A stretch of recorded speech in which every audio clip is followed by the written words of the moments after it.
Welcome, brothers. I'm JK Amazy, the founder and head coach of PornReboot. And today we're going to be talking about the difference between shame and guilt and the impact that both of these have on your reboot. That is, the process of ending your out of control behavior with porn, sex, or masturbation and rewiring your brain.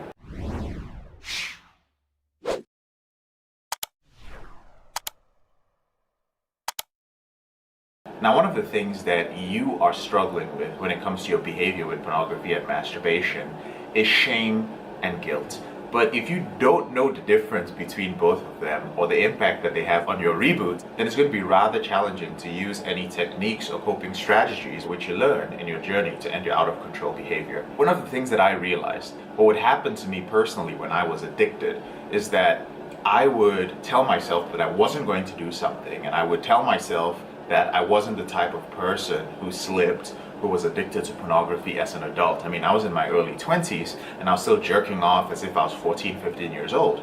And I didn't like it. So I would always tell myself, JK, you can't do this anymore. You've got to quit this bullshit. But then I would do it again and again and again. And sometimes I'd do it 3 times, 6 times. I'd just do it multiple times in a day, okay? I don't even want to go back there. But I would feel shame. And the crazy thing is, I would feel ashamed of the person that I was, and this in turn would cause me to watch more porn because I wanted to feel better about my shame. It took me a long time to realize this terrible cycle, and you might be able to relate to it. You might be going through the same thing. So the place to start when it comes to dealing with shame and guilt is to actually understand the difference. Now, the first thing to understand is that if you do not deal with shame in your journey to end your out of control behavior, you are going to relapse. It's just one of the stages. Like in a video game, you've got to beat that boss before you can get to the next level. You simply cannot do this while you're living in shame. If you're living in shame and you work with a therapist, you work with a counselor, you work with a coach, you're part of a group, whatever you're doing this on your own, whenever you have shame, you're going to notice that each time you slip and relapse, you feel terrible about yourself. You'll find yourself comparing yourself to other people a lot, and then you'll just run away from the reboot process. You'll stop visiting with your therapist, you'll stop talking to your accountability partner, you'll stop being part of a group. It is shame that causes you to stop doing that. That's why I say it's something that must be dealt with before you can move forward. Now, the difference between shame and guilt is this. Shame is when you see yourself as somebody who is a bad person and who is unworthy. So the statement would be, I am a bad person. While guilt is a negative judgment of a behavior, for which the statement would be, I have done something bad. So shame identifies you as a bad person or a person who is unworthy of something, while guilt only identifies the action that you took.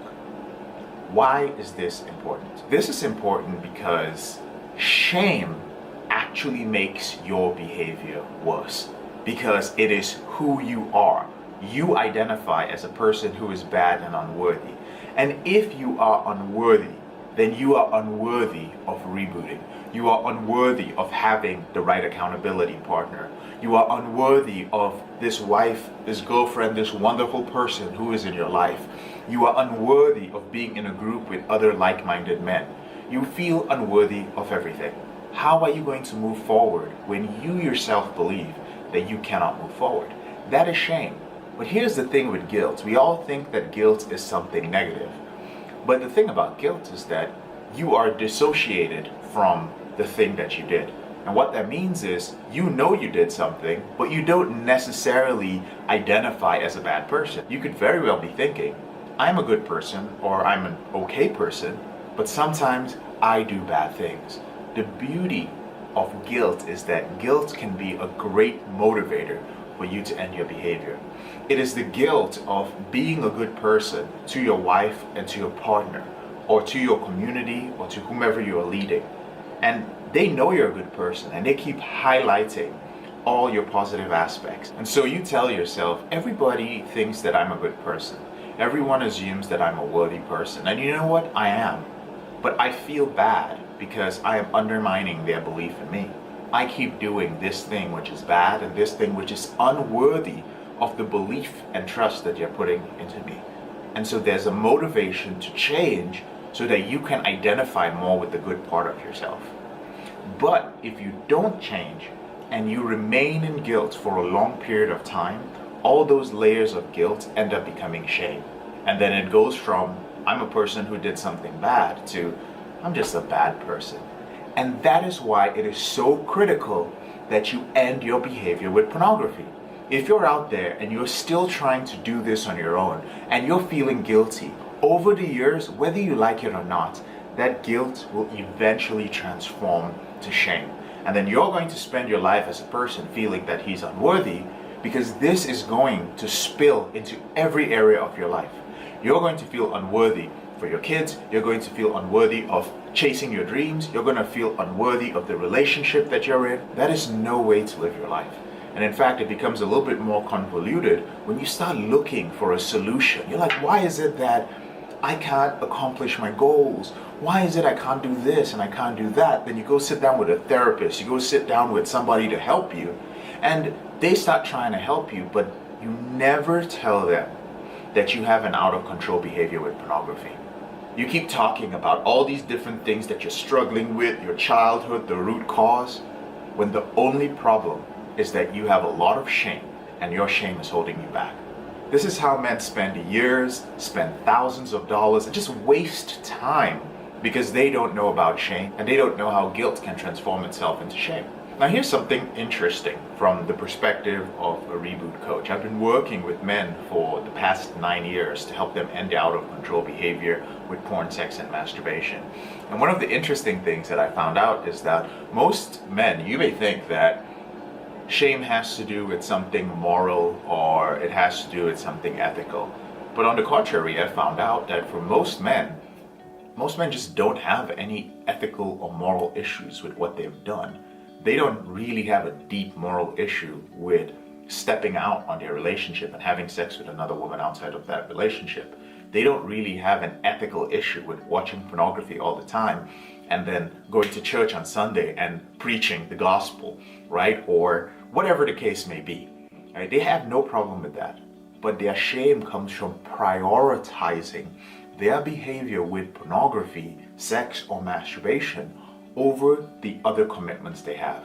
When you start prioritizing your behavior with pornography and masturbation over your kids, over your relationship with your wife and your intimacy and the sex that's involved in that intimacy, when you start prioritizing it over your colleagues, over your employees, over the people who are important to you, that is where the shame starts developing.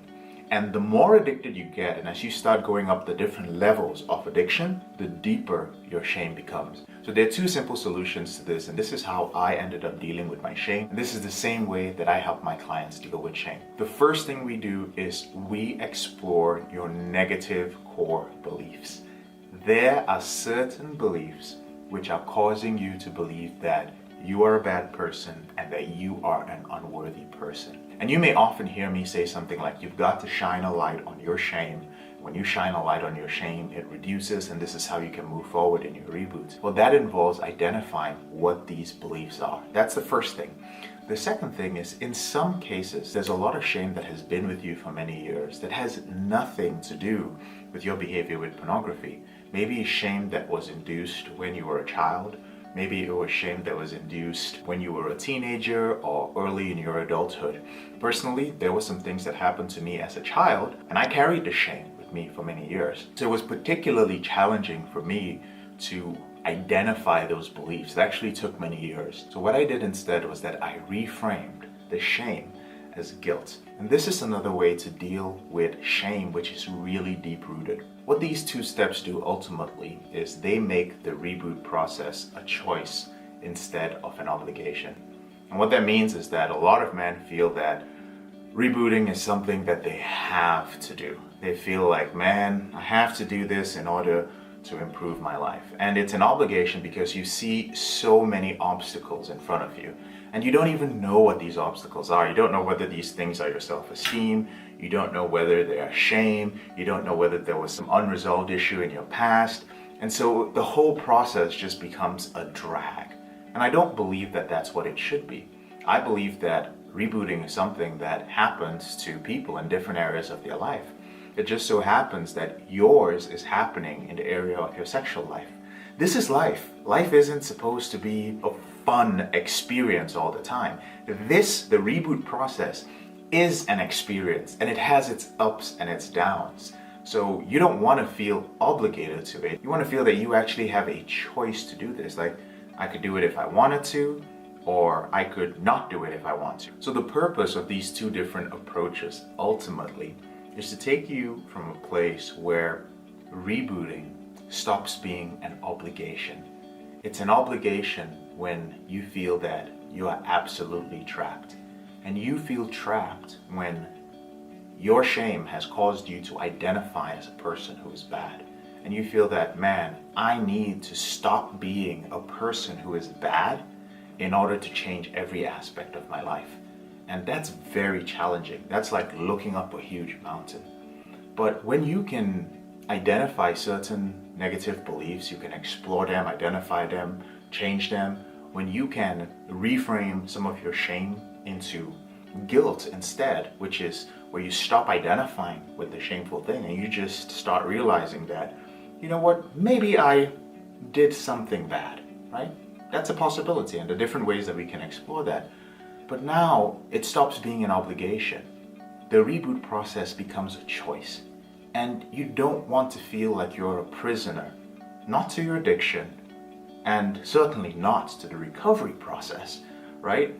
Neither is good. You want to feel as if rebooting is an actual choice for you. And that's one of the things that we do at PornReboot. I'm JK, your brother in this struggle. Thank you so much for watching this video on the difference between shame and guilt. Whenever you're ready, there are a few ways I can help you end your out-of-control behavior with porn and masturbation. The first way is to download my free ebook. There's a link to it in the description below. It's called Confessions of a Porn Addict, 7 Secrets of Porn-Free Men. The second way is to join our free Facebook group. It's a great place to start getting accountability partners and learning more about our system. And the final way is, if you're one of those guys who needs to end his behavior soon, if you're tired of not making progress on your own, if you need a mentor, or if you need a step-by-step system, you may be a good fit for one of our coaching groups. And the best way to find out if you're a good fit is to speak to one of our trained reboot specialists. So there's a link to speak to them in the description below. And brother, if you found this video helpful, please like it, drop a comment below, and share it with 3 men who you feel might benefit the most from it. And don't forget to subscribe and click on the little bell icon so you can get notified each time I release a video. I release videos 4 times a week. I'll speak to you later in the week.